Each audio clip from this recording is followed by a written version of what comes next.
We all know that trying to build good habits is extremely difficult, but why is it like that? Today we're going to go over 5 mistakes that you probably also make that make it so difficult for us to actually form these good habits.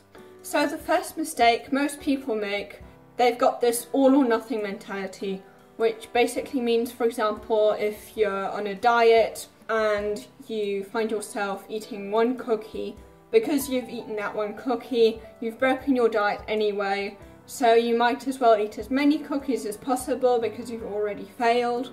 Or for example, when it comes to exercising, missing one day at the gym and never going again.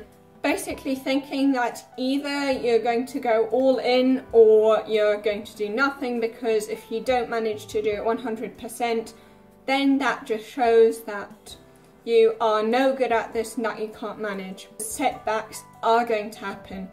We are never going to be able to stick to our habits 100% of the time, so having this all or nothing mentality is only going to make you fail. One study that shows how much this all or nothing mentality actually hinders us is a study by Katie Milkman, in which she compared 38 exercise programs. And one of the things that worked the best in these exercise programs, and one method that worked really well, if someone missed a day at the gym, they would increase how much they were going to pay them if they managed to come the next day after they missed.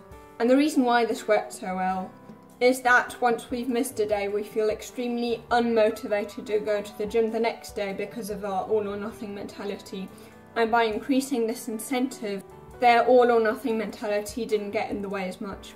And then the second mistake most people do when they try to build good habits is that when they plan what they're going to do, how much they're going to do, they often plan for their absolute best days. They'll come up with some resolution that they're not used to at all, and that is because many studies have shown that we somehow think that our future selves are going to make better decisions than ourselves. The only people who haven't got this optimism bias about everything being better and easier in the future are people who are depressed, and therefore we always mistakenly think we're going to do everything right, which of course isn't the case. And because we have these high expectations about our future selves, we end up planning to do too much.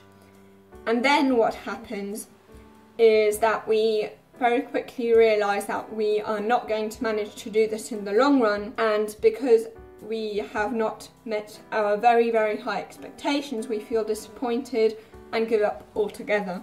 Now, instead of doing that, James Clear suggests in his book Atomic Habits, atomic because they're very small, is that we try to go for systems, to come up with systems that would work on our worst days. So basically when we're totally lazy, totally unmotivated, what would be the minimum we could do? And that's how James Clear came up with the 2-minute rule, which basically is, when you first try building this habit, split any habit you've got into doing it only for 2 minutes. What works so well about the system is that, of course, we are probably going to do more than 2 minutes, because we notice that it doesn't feel as painful as we think it does before we're doing it, and that once we've started, we actually don't have a problem going on for longer. But this 2-minute rule actually makes us start in the first place because it feels so much easier. It feels like something that can actually be done even when I feel at my worst. And then the third mistake, they are way too vague. For example, they simply write down, I want to lose weight, I want to eat healthier. There are tons and tons of studies that have shown that implementation intentions work very well. So what implementation intentions are is basically, instead of writing down, I want to exercise more, you'd write down, I am going to exercise this and this day from that and that time to that and that time. So one study that shows how helpful these implementations are would be one in which the participants wanted to build the habit of exercising at least once a week. These participants were split into 3 groups. One simply was a control group, the other simply got a lot of information about how healthy exercise is. So basically this group was the motivation group.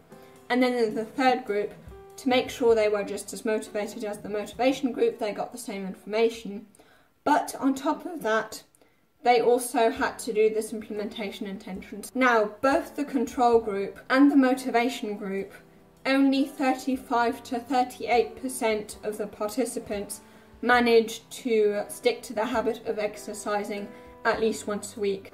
So there you can see that motivation actually doesn't really help much at all. Whereas the third group, the ones that had to fill out these implementation intentions, 91% of those managed to go on exercising. And then the fourth mistake people make is that they think in terms of, I'm only going to do it one more time.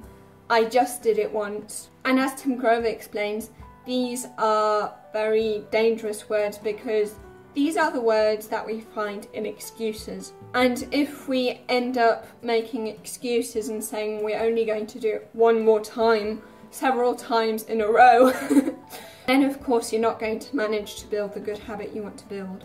Now, of course you don't want to go to the other extreme of the all or nothing mentality. We're definitely not going to manage to stick to our habit every now and then. We want to make sure that if we do it once, we at least don't do it twice, because doing it twice is already way worse than only doing it once. We want to make sure that they're actually exceptions, not habits. You can't make the same mistake twice, because the second time you make that mistake, it's no longer a mistake, it's a decision. And then the fifth mistake most people make. We think of how difficult it is to actually start building that habit. But once we've built a habit, we can also lose it again. And that's what most people forget. That once we've built a habit, we also need to actually maintain that habit. And that is much more difficult. And the reason why this is so difficult is that once we've reached some success, this is often the point when most people start letting go a bit. As Carol Dweck explains in her book Mindset, success very quickly puts us in a fixed mindset. We start thinking, wow, look at all these wonderful things I've managed to accomplish, look how well I've done, I am really good at this. And we stop thinking in terms of how much effort we have to put in. And now that we think that it's because of our personality that we managed to build that habit, because we're so used to having stuck to that habit for some period of time, we stop making the effort that we actually needed to put in, and that we still need to put in but we think we don't, because we think that now we've managed, and therefore we start falling off track. Another reason why many people fall off track the moment they've actually managed to stick to habit for already some period of time is due to the boomerang effect. One great example of a boomerang effect would be this study in which people were informed about how much energy the average person consumes. As soon as people got this information, those people who consumed more energy than the average person, they actually began to consume less energy. However, what happened to those people who always consumed very little energy and now knew that the average person consumes a little more energy than them, they started to consume more energy. And this is basically what this boomerang effect means. It's basically that once you notice that you're worse than average, or that you're worse than you usually are, you try to find a way to get back to what's average. But also, and this is the interesting part when it comes to what we want to do to build strong habits, is that once we notice that we're doing more than we're used to, or notice that we're doing more than the average person, we tend to go back down again and fall off track. So what you can do about this mistake is that once you've already managed, once you've already been successful for some time, to keep in mind that you still need to put in the effort you put in back then to stay where you're at now, so you don't lose those results. So these were the things you want to make sure not to do when you want to build a good habit. But what would be things that you would want to implement, tips you would want to implement to make it easier to build good habits? If you want to know how to build good habits, you can watch this video here.